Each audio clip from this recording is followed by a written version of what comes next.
Geometry. We're in Unit 7, Lesson 9, Part to Whole. So we started this a little bit in Lesson 8, talking about sector areas, etc.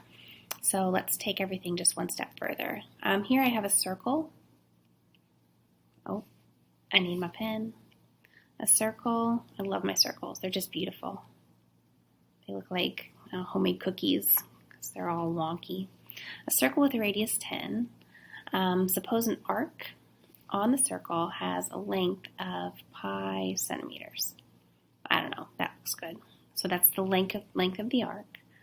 What is the measure of the central angle whose radii define the arc? So we're trying to figure out the measure of the angle. Well, there's a few things that I know. This is another radius. I know that the circumference of an entire circle is 2 pi r.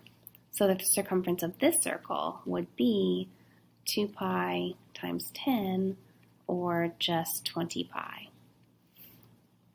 Okay, and now I know the circumference of just the arc, which is a silly thing to say, but the length, so circumference is the distance around a circle.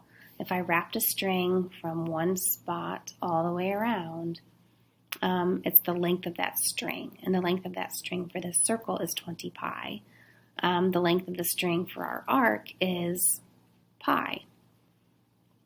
I also know that the angle in a whole circle is 360 degrees.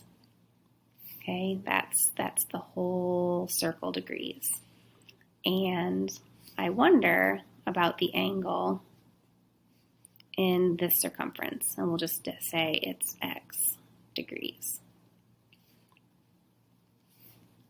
Let's do this. We know the circumference of the given circle is 20 pi, and the total angles inside the circle 360. We know the circumference of our arc, which is a silly way to say it. We know the length of the arc is pi, and we don't know the degrees. So let's set up a ratio. I'm going to go ahead and say, try to change my pen a few times. We know, and it doesn't matter which direction you choose, I know that my total circle is 360 degrees, and my total circumference is 20 pi.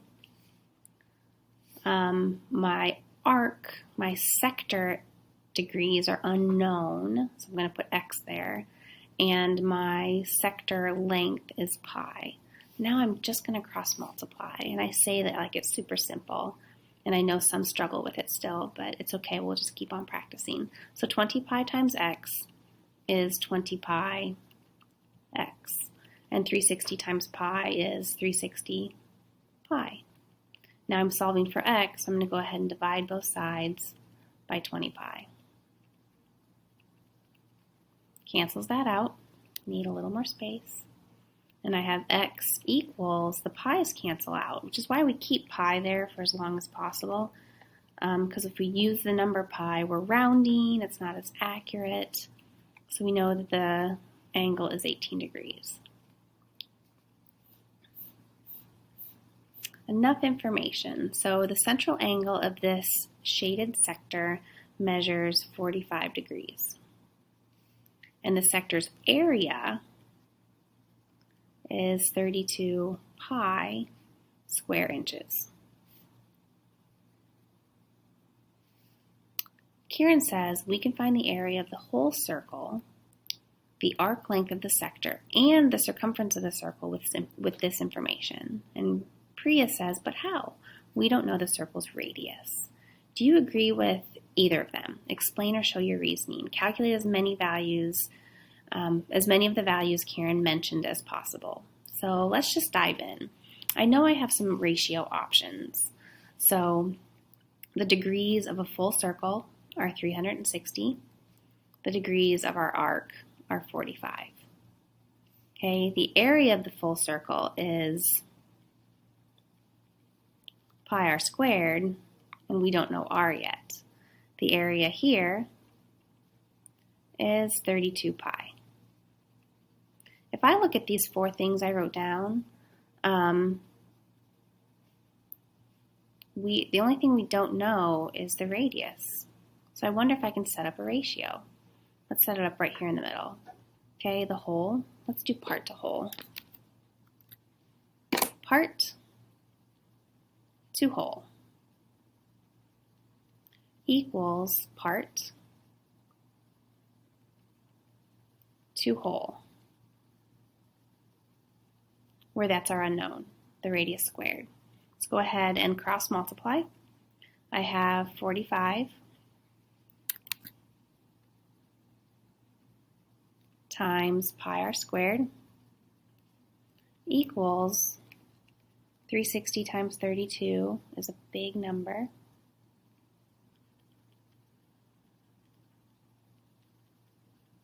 Uh, 11,520 pi. Let's go ahead and solve for our radius.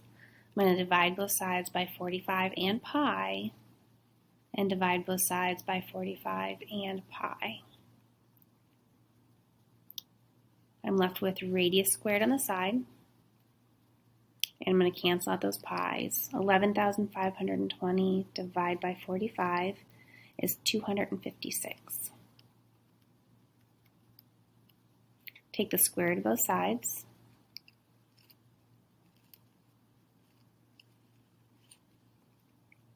And my answer is 16. It would be plus or minus 16, but we can't have a negative radius, a negative measurement. So, all right, so we know the radius of this circle is 16 inches. We can find the area of the whole circle, the arc length of the sector. So actually, now that we have the radius, we can find the area of the whole circle. Let's do that in red.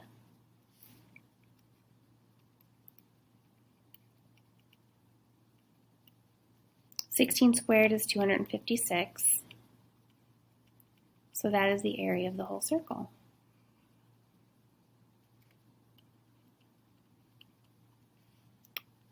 The arc length of the sector and the circumference of the circle.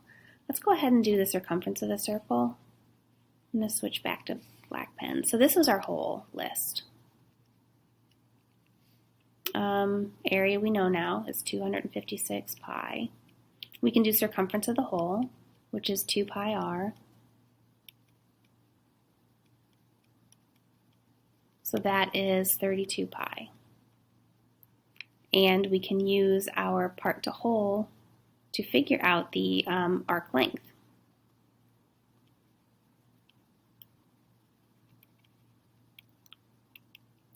All right, so just like in the previous example, in the warm-up, we used arc length with circumference.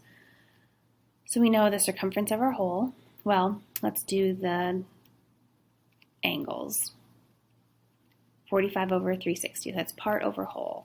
Then the part, being our arc length, is unknown.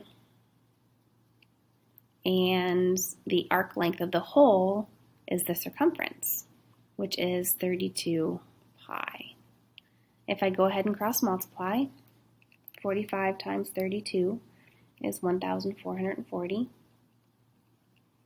pi equals 360 x. Divide both sides by 360. So I'm just solving for my unknown. Divide by 360, and I get, no, it's okay. Oh gosh.